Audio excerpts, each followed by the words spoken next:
Did I just show the rocking ones, or did I show all 4 of the exercises? Do you guys remember? Did I show you the videos of how to do the 4 passive movements? Yes. I did. Like on the side, right? The one of them's on the side. Yeah. Exactly. Okay, perfect. Just making sure I've covered those. So we talked about the Moro, but we didn't really talk about the fear paralysis, correct? Correct. Okay. Yeah. So the fear paralysis is an interesting one, right? So when we think about it, this is a list of all the things that you might see, right? Should it not be fully integrated. A lot of the ones that we often see, right? Acting out temper tantrums, stress tolerance, that's the big one, right? So these are the kids who shut down very, very quickly, right? Deer in the headlights, we freeze, look at the picture, right? So withdrawal, selective mutism, excessive shyness, these kids are the ones that are going to shut down under moments of stress. That's when we head towards the fear paralysis, or it should trigger the fear paralysis in your mind, okay? So I did talk about this, didn't I? Do you guys remember this? Yes, because you assess it by them walking towards you and you walking Exactly. towards So you guys did learn this as well. So did we watch the video though? I feel like we did not. So hold on. Let me see. Oh yeah, we did watch this video. This is the breathing one. Okay. Hold on. I've stopped being organized now because I'm just too tired. So I've lost it. Alex? No, I'm just asking if you could close the door, sweetheart. Oh, just move that over to the side. Thank you. Grumpy teenager. Wow, man. You should have seen the face I just got. Like, if I could tell you. Nope. After I gave her the really good news that she passed her math test today. Okay, I'm looking for this last link to show you guys. So I showed you the passive movements for the Moro. Okay, so this is, I remember that we got there, but I'm gonna show you the starfish. So, hold on, let me pause it. So basically, when you're looking at the Moro reflex, you can do the passive exercises, which I like to do, especially for our younger kids, as well as the kids who maybe aren't as strong motorically. I will encourage the parents to do the passive ones. And it's a nice thing to do often before bed as part of your bedtime routine. It's easy to fit into the routine. The other option is a more physical one, right? So a more motor-based one. I'm trying to think if in the, yeah, so it kind of shows the position. I will share this with you from my, so if you look here, guys, okay, you see that the position really for the Moro, for the checking the Moro, you've got that extended position, so half flexed, but out an extension for the upper body, and then really coming in and flexing around like this for the lower body and the upper body when you're coming back into flexion. So working on the Moro reflex can be done by going into these positions and out of these positions with purpose. Okay, because the reflex obviously happens accidentally, right? It's not intentional for us, not volitional. It just happens from a reflex. So if you are going to give yourself motor control over those movements, you're going to have a less chance of having a reflexive action and having a volitional movement instead. So one of the moves that they have created for it, I'm going to switch to share that screen now. And I like how she explains it. So I'm going to open of potential, and I want to tell you the best way to do a moral reflex integration exercise. You see, Yeah, we can. moral reflex, that's from infancy, and normally emerges prenatally and is resolved and integrated by 4 months old. Moral reflex, when a little infant is startled, the baby will go and shake. And this is really important for knowing which reflex exercise you should do. You see, when the baby shakes, the baby has a sharp intake of breath. And the hands come up. But also, what you don't usually notice is that when the baby's all done, the baby goes back into a curled up kind of fetal position where one arm is over the other and one leg is over the other. And it's usually, and it is the opposite arm and the opposite leg. And they're back into fetal position. Now, in order to know what is the best reflex exercise, you also should know about how the brain works. The brain has billions of neurons. If these are neurons, then these out here are dendrites. Learning happens and the brain changes when two dendrites come together, and an electrical synapse goes from one to the other.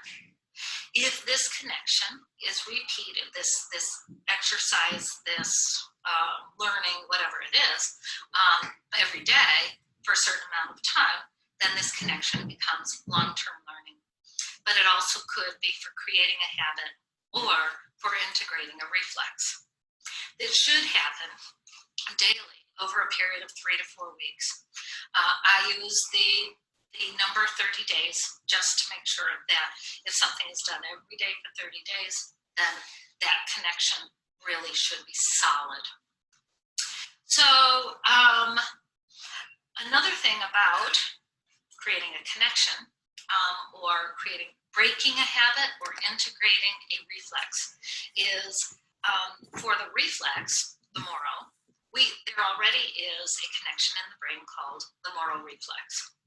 And what we need to do to integrate that is to loosen and break that connection and create a new connection.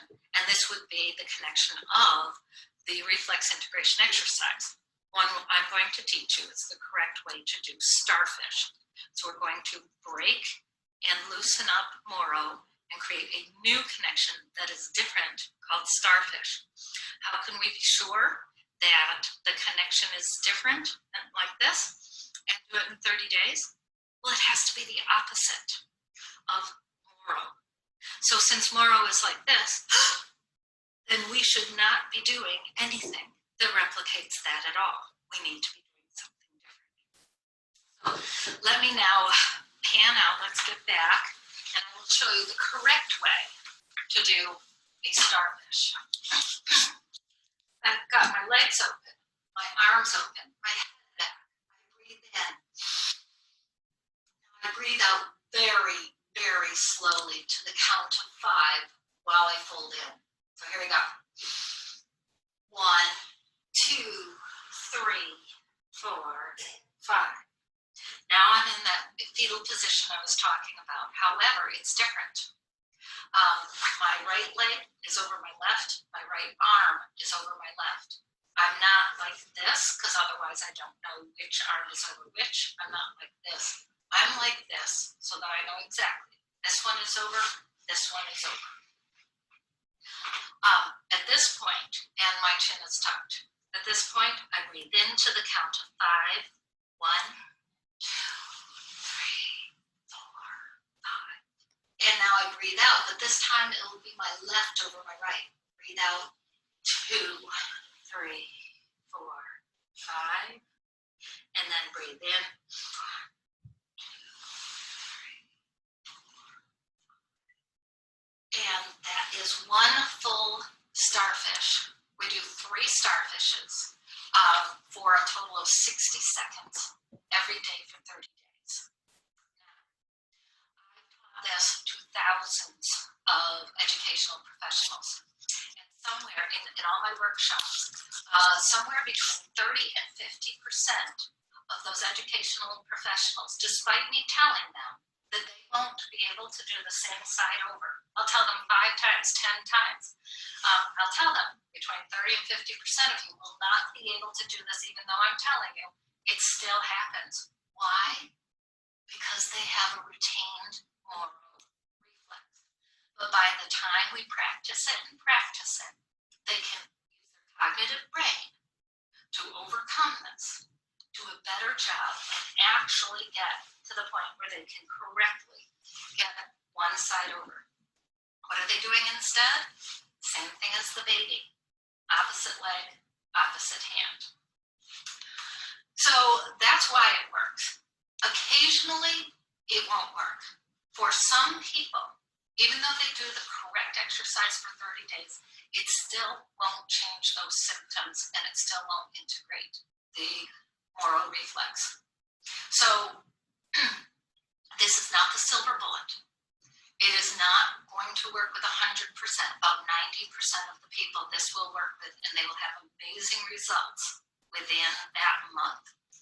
If it does not work, you've got to go look at the pyramid of potential and look at what else could be holding this back. But there would be something else, some other significant block in body health or perhaps the mind health that is keeping this from integrating. If you're interested in more exercises, take a look at the Maintaining Brains Everyday DVD. I like how she explains everything. Was that pretty clear to you guys? Yeah, it's pretty clear. That was good stuff. I I have a question. What's I think you alluded to it last time, but what's the difference between the Moro and the fear paralysis? You can talk about it after the video, but I just figured I'd jump in not to interrupt you. Oh, sorry, I was just trying to figure out why it was coming from the computer. Hold on. Hello? Hello? Hi, do you want to talk to Alex? Dan first. Dan's with the baby. Can he call you back? Okay, bye. So, you want to talk to her right now? I can go find her. Hold on one tiny second, okay?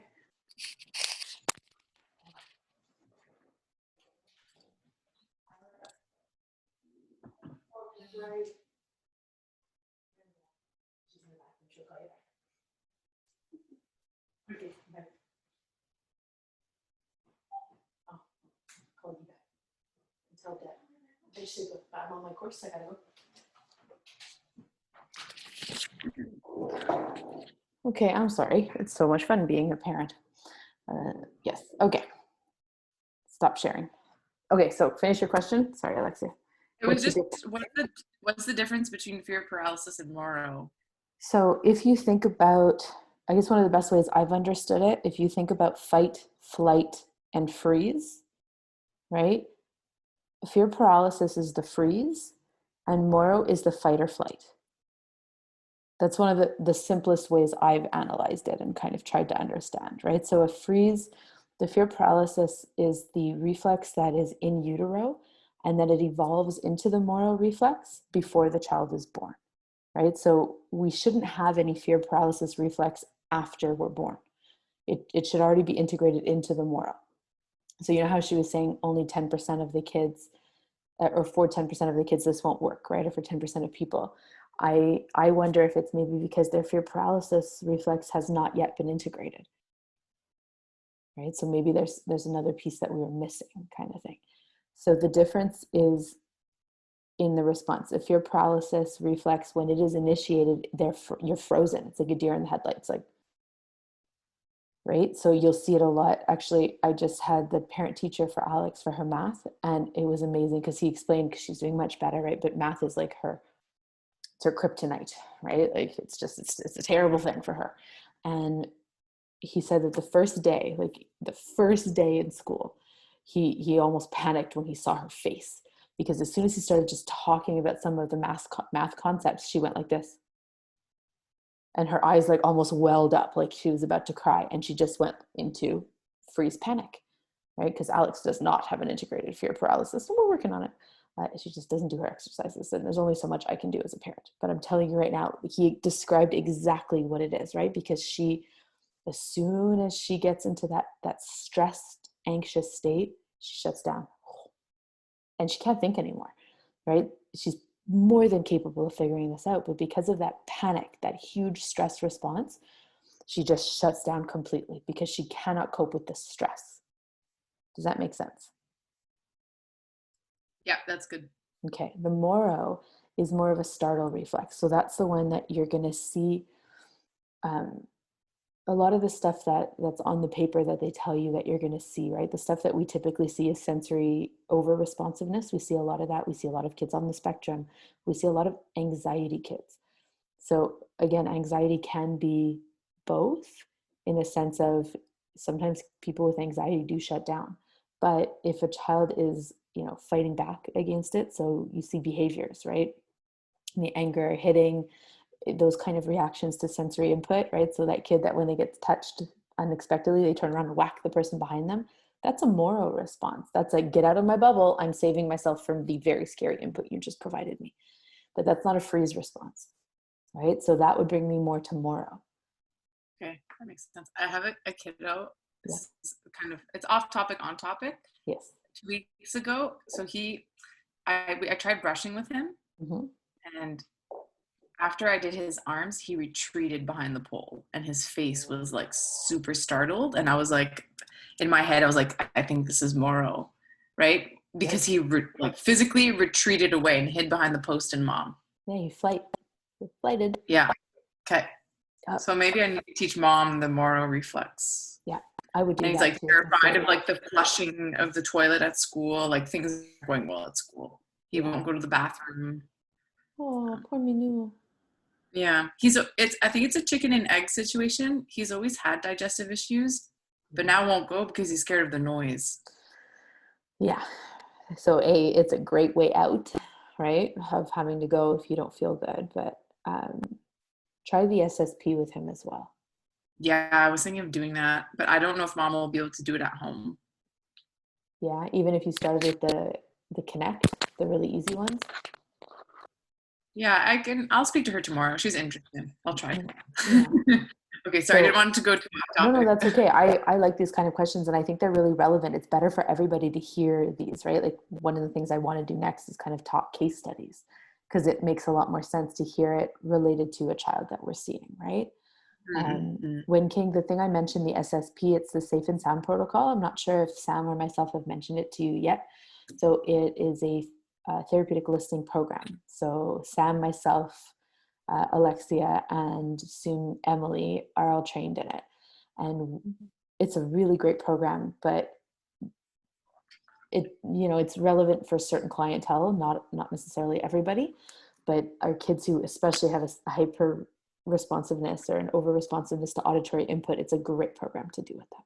So that's why I mentioned it. Also because he is very clearly having a sympathetic nervous response, right? Like the vagus nerve is clearly activated in that situation where he retreats. Yeah. Yeah, there was a parent of a kiddo who actually proposed to me. She said, there's something called therapeutic listening. Yeah. I think that's what she said, and she was wondering if it would apply to the kid. And I had talked about it with Sam. And she said when she has more time, she'll show it to me with the brushing protocol as well. Okay. And so therapeutic listening is a great one to try. So there's actually 3 different programs. Okay. So you've got, there's a few. You have Tomatis, which we don't do at our clinic. You have the interactive listening system. You have therapeutic listening. So there are 3 different programs. And part of the interactive listening system's programming is the Safe and Sound protocol. So we have therapeutic listening, the program itself. You can look it up. You look up Vital Links. If you Google Vital Links or Sheila Frick, she's the one who basically produces all of the therapeutic listening products, musical selections, that kind of thing. And then you have the Safe and Sound protocol, which is part of the ILS, the interactive listening systems. That one is the program that we were just talking about now, called GI. Okay, sorry, before I forget, because I'll forget by the end of our conversation. So we offer both. The therapeutic listening program is really good for clinic use right now. This time, when I kind of hadn't done the SSP before, we would recommend doing the therapeutic listening at home. The issue with therapeutic listening at home is that you have to buy the headphones and the player, and we lend you the chips, right? Or lend the family the chips. And they're 2-week intervals of music that you're listening to, and you listen twice a day for 30 minutes. And you have to do all 14 days. If you miss one session, it's okay. If you miss 2 in a row, you have to restart. It's a little more rigid like that. It's a little longer. It can work really nicely for certain kids, and certain music selections work really nicely for certain kids. The barrier is the cost. So a family to buy the specific headphones that they need and the chip player, it could be around $200, right? And now the headphones are used for forever, you know, and we recommend that they continue the program with certain music selections once they've completed the actual program itself, which usually takes about 3 months. You know, in a typical situation, it's about 3 months.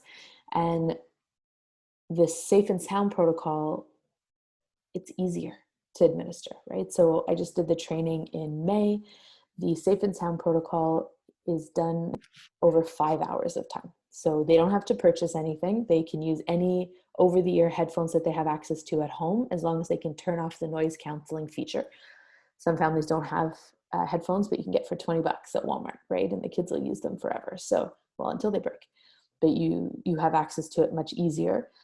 You have a free downloaded app, and we provide the programming over the app, right? Like we decide which program they're going to have access to, and then they can listen to it. And it's 5 hours of music.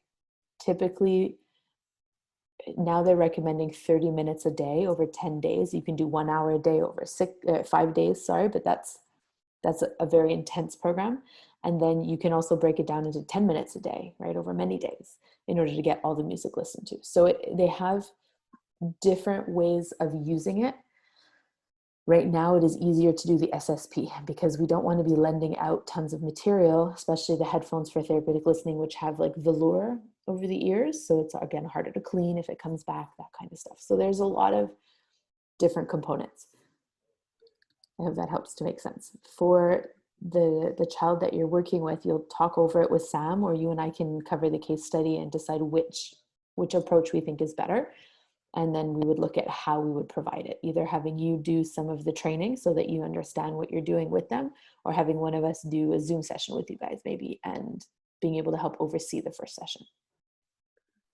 So for therapeutic listening in the clinics, would it be once a week then, because the child only comes once a week and we give them like homework to do at home?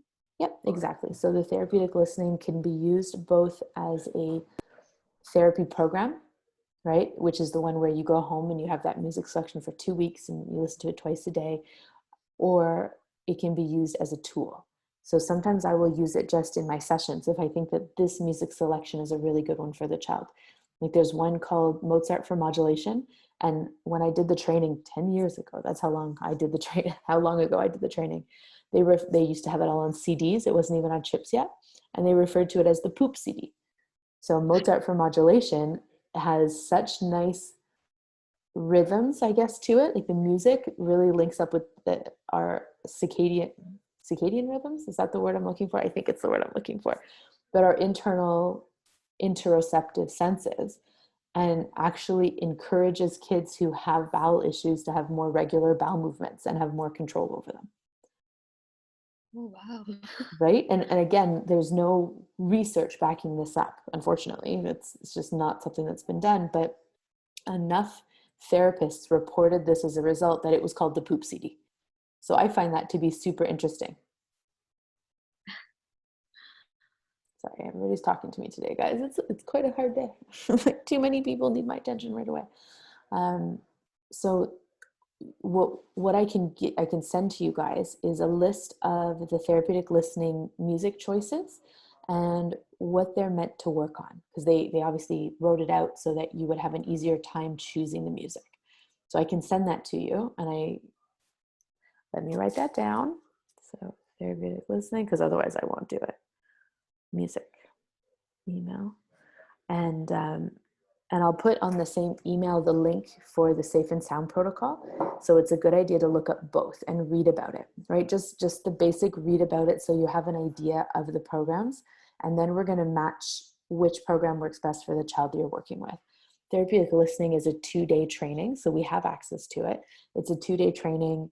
It was all done online. The Safe and Sound protocol is not that long. I don't remember exactly how many hours, Alexia, you did it more recently, but I did it in September. I did it over 2 days. No, I think it's 2 days. I did it over 3. okay. And No, so it's not, because no. I've done both, and Yeah. I understood the SSP a little bit more personally. Yeah, it made a little bit more sense. What's nice about the therapeutic listening is they talk a lot about the theory behind the auditory system, how it's connected to the vestibular system. and the bone connection as well, right? So bone conduction is really important. And it was really cool actually when King, you and I were talking about this yesterday, about how vibration, right, actually creates a vestibular message to the body, because it basically shakes the bones, right? So your inner ear bone conductivity is triggered by vibration. I was like, that's so cool. So even the vestibular system, or even vibration on the tactile system affects your vestibular system, which I thought was really interesting, because so many of our kids really like vibration. And I always thought it was just a deep pressure experience, right? Really calming and organizing, but they're also getting vestibular input at the same time. It's really cool. That was a really long way of answering that question. Thank you. Yeah, I'm going to talk about SSP and see what she thinks. Like, I don't even know if he's going to tolerate headphones, that kind of presentation. Yeah. And so for the headphones, that might be a good one to practice in clinic with the therapeutic listening stuff, right? The introducing the headphones is tricky. There is a rhythm and rhyme music selection for therapeutic listening. That one's often the one they use for hard headphone kids, is what they call, right? So kids who really aren't going to be easy to accept the headphones. And what we would do is really slowly introduce it and see if they'll wear it. And if they flat out refuse, not a problem, I'm going to wear them, right? And I'll wear it while we're playing the game or the activity, or I'll have mom wear them, right? Maybe we'll both have a turn and then say, oh, now it's your turn. And we'll see. And sometimes because it's a turn, they will accept it just for a very brief moment in time and then hand it back, right? Or I see if they'll check the volume for me. Can you check the volume and make sure it's okay? Right? So they'll check the volume and then be like, okay, here you go. But they've now interacted with it, right? The other ways that I've done it, I've played games with it where when it's my turn, right? So maybe suspend or whatever game is appropriate for the child. But when it's my turn, I have to wear the music. And when it's their turn, they have to wear the music, right? So there's a definitive endpoint. As long as there's an endpoint, a lot of kids are going to be more accepting of something that's uncomfortable. The other way that I did it was my hardest headphone kid. And this kid took a long time, right? A long, long time to get to wear it. I think we took about 3 months of visits before he'd accept wearing it. And then it took another 2 or 3 months to build up our tolerance to get to 30 minutes.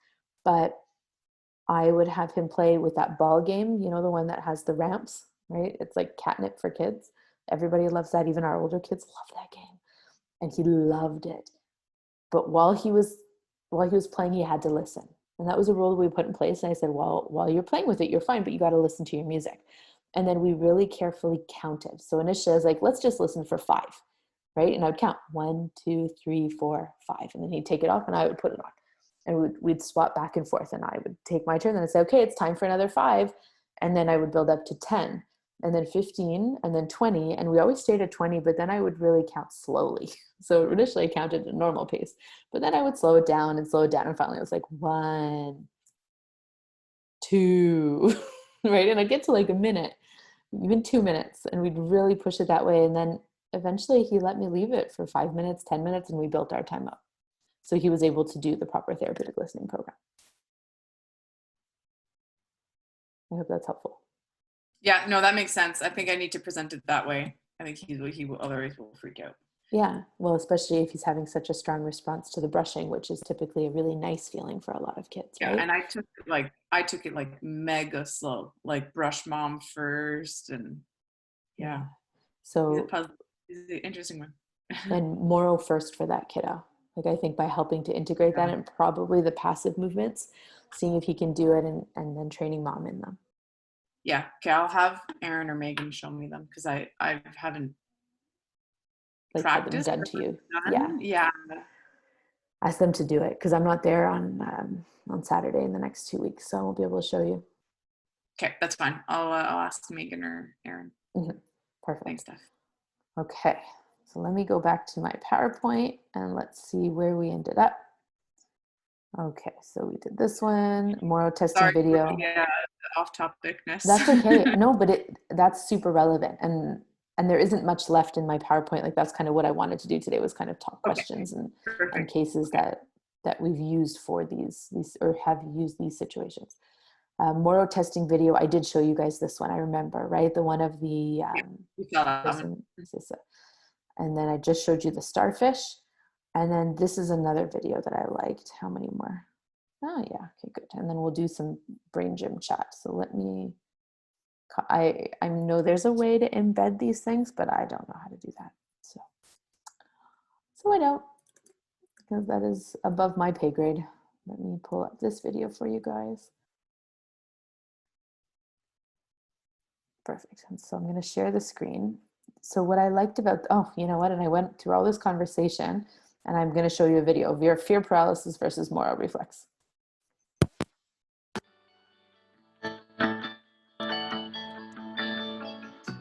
Can you guys hear it okay? Yep. Thanks. The first two reflexes we're going to cover are the fear paralysis and the Moro reflex. I like to cover these two reflexes together because they're very interrelated.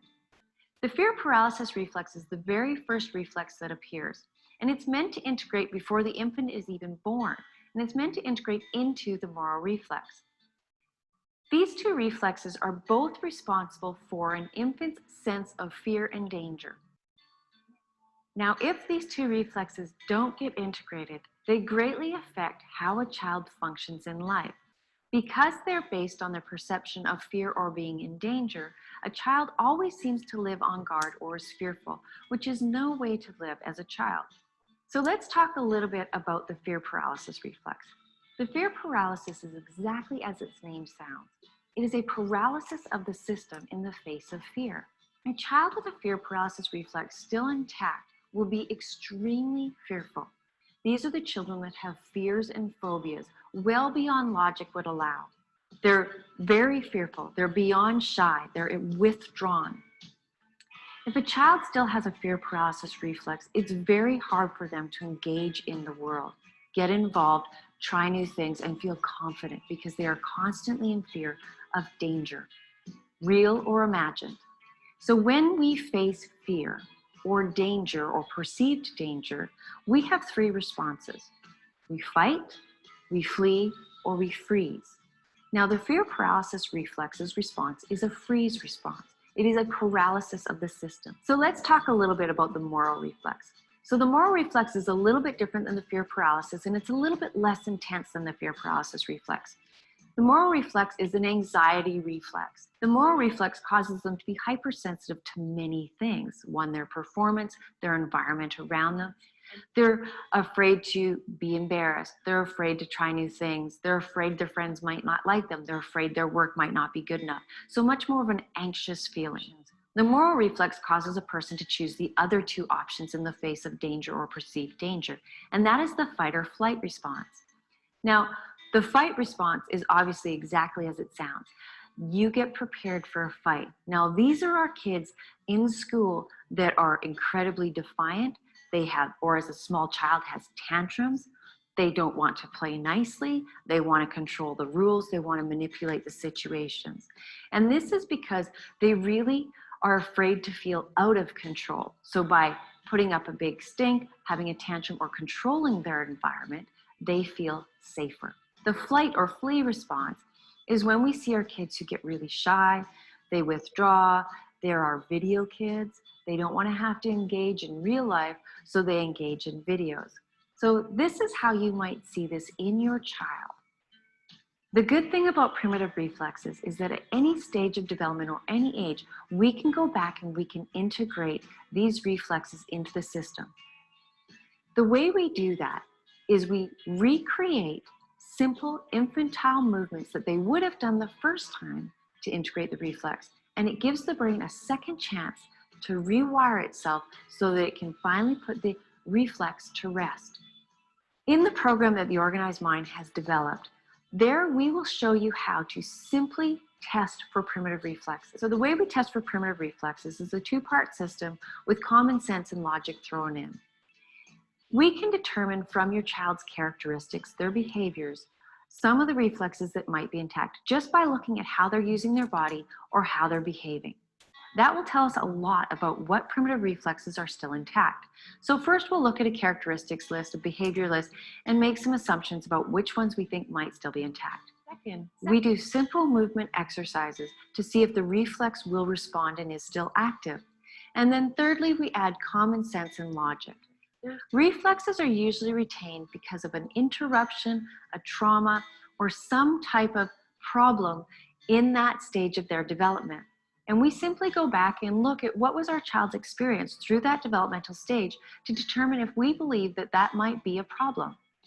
From there, we determine if we think it would be beneficial for the child to do the exercises that would integrate that reflex. And in my opinion, because the exercises are so simple, I always like to go on the side of being safe rather than sorry. So if there's any doubt in my mind that the child may have the reflex, I say do the exercises for 30 days and just be sure. Fear paralysis and moral reflex are two of the most important reflexes out of the 8 because they're at the very beginning and they can block all of the reflexes that come behind it. If for any reason your child still has a fear paralysis reflex intact, it's very hard for them to move forward. So when I work with kids, I generally, because it's so easy to do, have them do the fear paralysis and moral reflex exercises just so I know that these are not acting as roadblocks to all of the other reflexes we're going to work on. Once you integrate the fear paralysis and moral reflex for your child, you will see a major difference for your child. It relieves them of a lot of anxiety. It allows them not to be oversensitive to their environment around them. It allows them to not live in fear. They're able to better socially interact and have confidence in themselves. Yeah. If you believe that your child might have a retained fear paralysis or moral reflex, I would strongly encourage you to go over to my website and check out the program that we have so that you can test for this. It's so annoying. Not tech savvy. Okay. So it explained it much more succinctly than I did, but I'm very happy to hear that I said many of the same things. So about my answer to your question, Alexia. All right. PowerPoint. Okay, so brain gym and hookups. That's what I meant to do for you guys. So I was gonna look up, I looked it up earlier and I couldn't save it. Brain gym pace. So let me stop the share.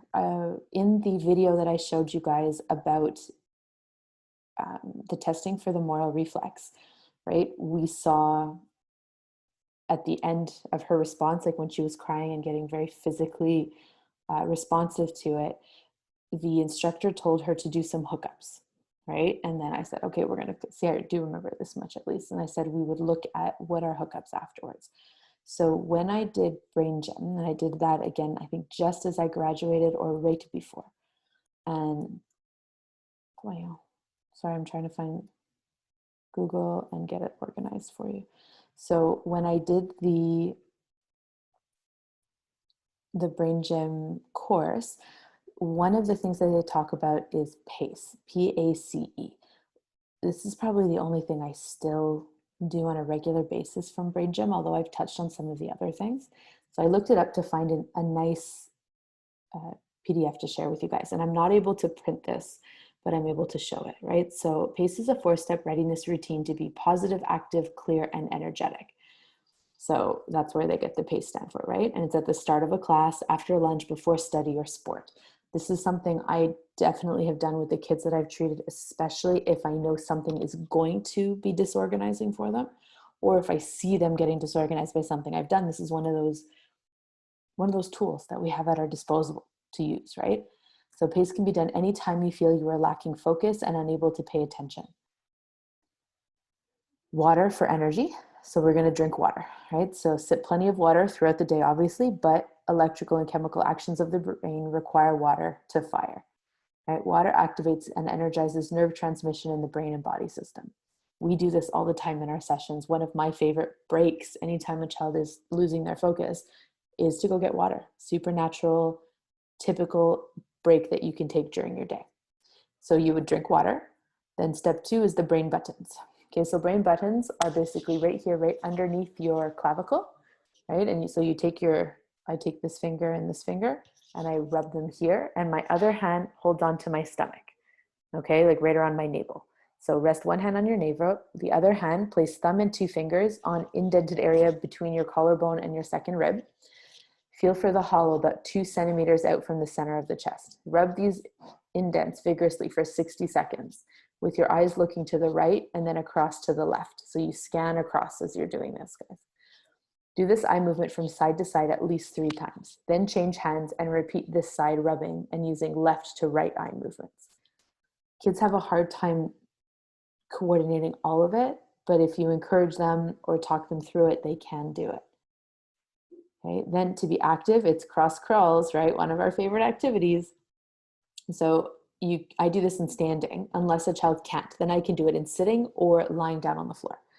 So it activates the motor system of the body. We know this, right? Opening links and coordination to the right and left hemispheres of the brain, right? It improves listening, reading, writing, and memory by simultaneously activating both brain hemispheres.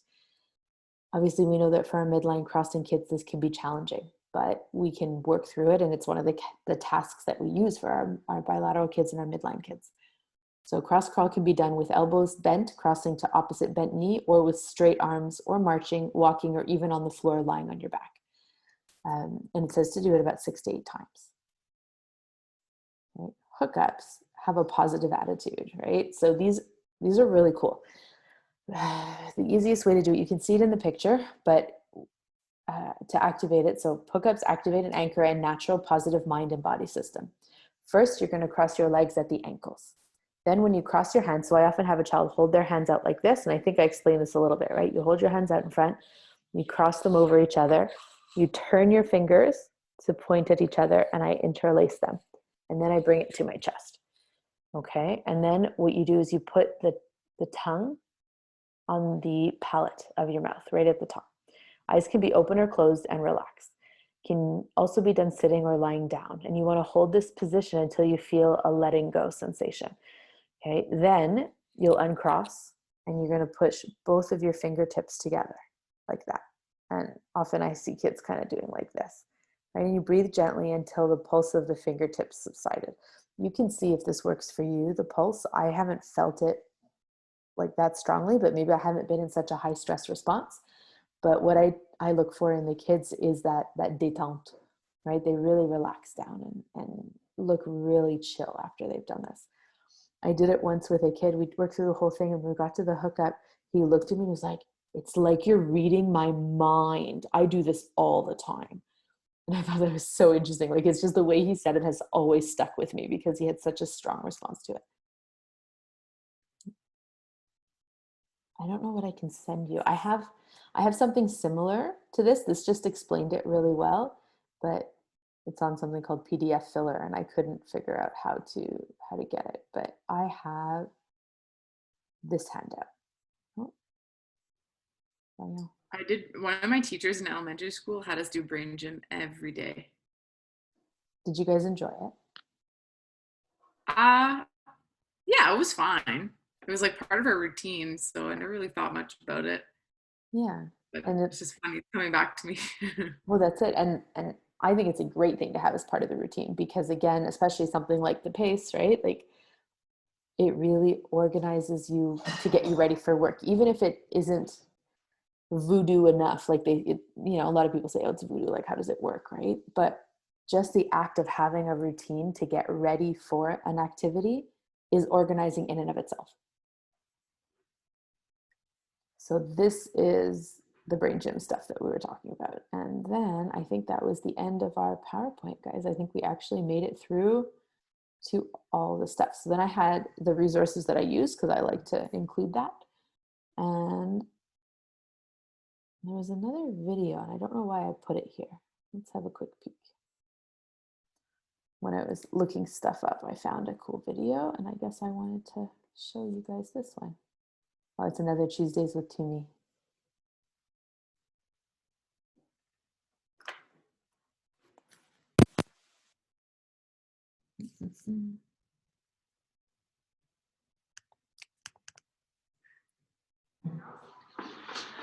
Okay, Savannah is our camera girl today. So we have Isle. So Isle, we're just going to come sit down for a minute. Oops, sorry guys. And we have Emily. And we're going to introduce to you the cat arches. So, do you want to tell us what we need to do for this? On hands and knees. Okay, Donna, you want me down on hands and knees? So Isle, we're going to be down on hands and knees. Okay, and we're going to be down on hands and knees, Emily. Emily, on hands and knees. So look what she's doing. Great. So we're gonna get your bum up in the air a little bit. I'm just gonna turn her a bit this way so we can see that. Okay, what do we have to be aware of when we do cat arches? Slightly bent. So your elbows are just bent a little tiny bit, just a bit. Yeah, what next? Knees together. Knees are together, good. Mm-hmm. Hands pointed forward. So we have our hands pointed forward, no, just like that, you were right, good. So what we want to be careful when we're doing this, we don't have any fists, we don't have any hands inside, so this is good. Fingers straight, hands flat. So our hands are all flat, we don't have any cupped hands, great. Feet flat on the floor. Excellent, everyone's feet are, nope, not toes down, feet flat, you were right way, honey. Okay, so now we're going to do look up, so look up, and there's just a gentle sag, so look up, Io. So we don't have much of an arch here. Oops. Notice that when we go up, she had glasses. I'm just going to put you this way, hon. Okay, so we're going to tuck our chin in. Now, tuck the chin in, keep your arms strong, and push up on your back. Push up here, like there's a strength. So we don't have a lot of back strength here, so we need to develop this strength. So look up, gently look up, and a nice sag. Oops.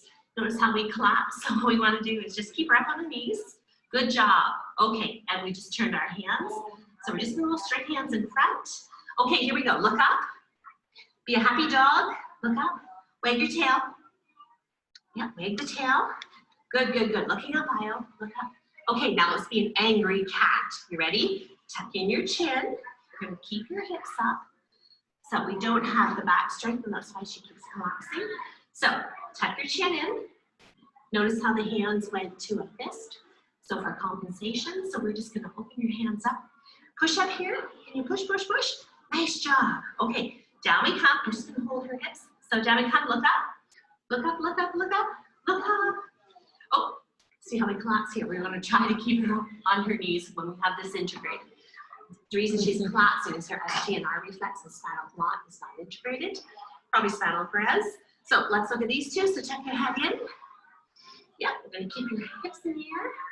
Great job. Push up as high as you can here, like you're an angry cat. Nice job. Now look up and let this back sag down a little bit. I'll look up higher, Heather. Look up and let this back sag a bit. Let it come down a bit. A little bit more. Good. Okay, down. Push this part up. Let's turn in our hands so we can push up into the arch. Tuck in. Good job. Now look up. And let this part of your back sag. So look right up, hon. That's it. Look up a little bit more. Good. We want just a nice little sag. Right now, this is a really rigid spine. So with doing more of these movements will help develop muscle strength in the spine. Okay. Thank you, friends. So who do we have here? Io is in what grade? What grade are you? Kindergarten. And Emily? You're a junior kindergarten. How old are you? You're not 2. You're 3. 3 years old. And how old are you? And how old are you, Dominic? Good. So we're hoping it's integrated with you. Okay, thanks so much.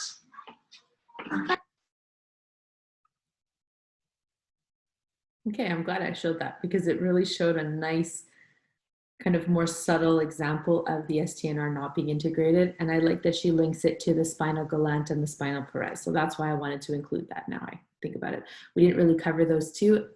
Obviously, they are slightly more intense. The reasons we would often look at that is sometimes your kids who have difficulty with tags or tight anything around the midriff, right? So tight underwear, tight pants, that kind of stuff, the things that bother them in the lower back. That could be your spinal parez, right? That could be activated because it's literally while you go down the back that you would feel it. The other important thing that when you think about spinal galant, spinal parez is toileting.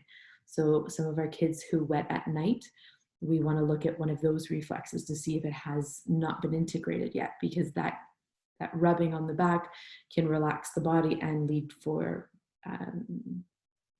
I guess just peeing, right, in the middle of the night without the child being aware of it. So a difficulty controlling the bladder at nighttime. All right, we did the whole thing, all 38 slides in three sessions. Do you guys have any questions about all the stuff that we talked about today or any of the videos? I'm just looking at my notes, and I wrote before for the fear paralysis reflex, it would be the same integration activities as the moral reflex. So we'll be doing the starfish as well, right? No, let me show you. Hold on. So the fear paralysis, you can do some of the, well, hold on, couldn't think of the word. The passive movements, right? Especially the rolling bottom one. But typically we do the pre-birth movements. So the pre-birth movements are ones that mimic the movements that baby makes in utero, right? So initially the head's up and the head goes down and the head goes up. And then you would start in the middle and you go to the side, back to the middle, side, back to the middle. And so they're all described here, and what you can do is you can actually work your way through it. These cards are at both of the clinics. So in Outremont Home King, you can find them and you can look at it and just have a go at it, right? Lie down on one of the mats when you're alone and work your way through these movements. It's quite relaxing, to be honest, but this is how I would integrate the fear paralysis. Whereas the Moro would be all for the passive movements that we showed last time, or the starfish. Okay. Yeah. Perfect. Good question. All right, any other questions? We're only 3 of us today, so not as many people.